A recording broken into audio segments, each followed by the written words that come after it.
My name is Brinley Harper. And 3 years ago, my family celebrated Christmas without me. Christmas tree heartbreak. Not because I was busy. Not because I lived far away. But because they didn't want me there. In fact, while they sat around the dinner table, raising glasses and laughing, someone made a toast. A toast to my absence. They thought I would never know. They thought I was completely out of their lives. But halfway through dinner, a black sedan pulled into the driveway. A lawyer stepped out, and within 10 minutes, the entire celebration fell apart. My name is Brinley Harper. I grew up in Denver, Colorado. For most of my childhood, my family looked normal. At least from the outside. Inside the house, things were different. My father, Gregory Harper, loved control. My mother, Elaine Harper, loved appearances. And my older brother, Nolan Harper, could do no wrong. Meanwhile, I existed somewhere near the bottom of everyone's priority list. I wasn't the favorite. I wasn't the success story. I wasn't the child they bragged about. I was simply there. At first, I ignored it. Children always hope things will improve. Mine never did. When Nolan got a B, my parents hired tutors. When I got straight A's, they asked why one score wasn't higher. When Nolan crashed his car, it was a mistake. When I forgot taking out the trash, it became a lecture. Over time, the message became clear. Different rules applied to different children. Unfortunately, the situation worsened after Grandpa Leon Harper entered the picture. Grandpa adored me, not because I was special. Because I spent time with him. While everyone else chased careers, vacations, and social events, I visited. Every week. Without fail. I brought groceries, helped around the house, sat with him during medical appointments, listened to stories, simple things family members should do. Grandpa noticed. More importantly, he remembered. Years later, when Grandpa became seriously ill, I practically moved into his home. For nearly 18 months, I helped care for him.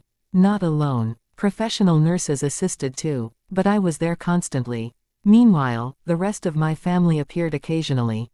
Birthdays, holidays, photo opportunities, then disappeared. Grandpa never complained, but he saw everything. The day he passed away was one of the hardest days of my life. I lost more than a grandfather. I lost my closest friend. The funeral happened a week later. Everyone cried. Everyone praised him. Everyone spoke about family values. The hypocrisy nearly made me sick. Then came the reading of the will. And everything changed. Grandpa's estate was substantial. Several investments, commercial properties, retirement accounts, assets worth millions. Naturally, everyone expected equal distribution. Especially my parents. Especially Nolan. Instead, Grandpa left most assets inside a family trust. And he appointed one independent executor. Me. The room exploded. People argued immediately. Questions flew everywhere. Nobody expected it, least of all me. But Grandpa had written a personal letter explaining his decision. According to him, responsibility belongs to the person who consistently showed up. That sentence changed everything. My family never forgave me. Not because I controlled the money. Because Grandpa's decision exposed uncomfortable truths. Truths they preferred ignoring. For the next 2 years, family relationships deteriorated rapidly. Calls stopped. Invitations disappeared. Conversations became cold. Then one day, they stopped entirely. I became invisible. The final blow arrived shortly before Christmas. A cousin accidentally forwarded me screenshots from a family group chat. I wasn't included, but apparently everyone else was. The messages were brutal, mocking, cruel. One message from my mother read, "Christmas will be much more peaceful without Brinley." Another from Nolan said, "Finally, no trust manager watching everyone." The screenshots hurt, far more than I expected. Still, I said nothing.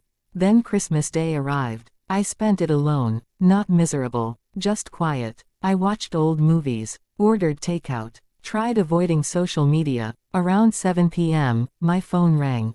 It was my attorney, Mason Reeves. Normally attorneys don't call on Christmas. Immediately I knew something was wrong. Are very right. Then Mason explained. Earlier that morning, several trust notifications appeared. Large withdrawals had been attempted. Unauthorized withdrawals. Someone tried accessing trust-controlled assets without approval. Someone desperate. Someone careless. The requests triggered automatic legal reviews. And the source? My parents. Using documentation they had no authority using. I felt sick. Not angry. Heartbroken. Even now, after everything, they still believed rules didn't apply to them. Mason asked whether I wanted immediate action. I hesitated, then approved it. Not because I wanted punishment. Because Grandpa built safeguards for exactly this reason. 2 hours later, while my family enjoyed Christmas dinner, a legal courier arrived. Not just any courier. Mason himself. He personally delivered formal notices, audit notifications, trust violation warnings, and documentation confirming all future asset distributions would remain frozen pending review. The timing wasn't intentional, at least not initially, but it happened anyway, according to relatives later present. The atmosphere changed instantly. Mom stopped smiling. Dad turned pale. Nolan started yelling. Nobody touched dessert. Then came the worst part. Mason also delivered Grandpa's sealed Christmas letter. A letter scheduled opening only if trust disputes occurred. Apparently Grandpa planned for everything. Inside the letter, he wrote, "If you're reading this, someone valued money more than family." Silence followed. Then another line. "The person protecting this trust isn't your enemy." Another pause. "They're protecting what I spent my life building." According to witnesses, nobody spoke for nearly a minute. Because everyone knew exactly who Grandpa meant. Not them. Me. For the first time, the room confronted reality. The problem was never the trust. Never the inheritance. Never the money. The problem was accountability. And accountability had finally arrived. The following months were messy. Lawyers became involved. Auditors reviewed records. Financial documents surfaced. More uncomfortable truths emerged. Several family members admitted they never knew the full story. Others confessed believing false narratives about me for years. Slowly, opinions changed. Then something unexpected happened. My aunt, Cynthia, contacted me. Then a cousin. Then another. One by one, relationships started rebuilding. Not because of money. Because truth finally had space breathing.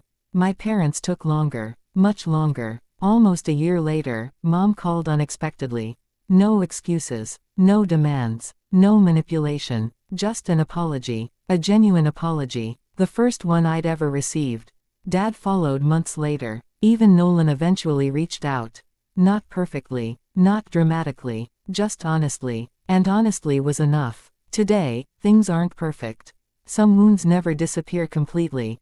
But they're healing. The trust remains intact. Grandpa's legacy remains protected. And every Christmas, I reread one paragraph from his final letter. The paragraph that carried me through everything. It said, "Family isn't measured by who sits at your table. Family is measured by who stands beside you when there's nothing to gain." That lesson changed my life. Because sometimes the people who exclude you today are the same people who later discover exactly why you mattered all along. Never confuse rejection with worthlessness. Sometimes people push away the very person protecting them because truth makes them uncomfortable.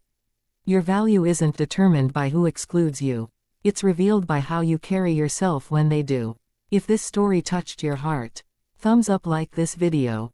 Bell, subscribe for more emotional family drama stories. Speech balloon, comment below. What would you do if your family celebrated Christmas without you, and then discovered you were the one protecting their future? Crying Christmas tree, heartbreak balance scale.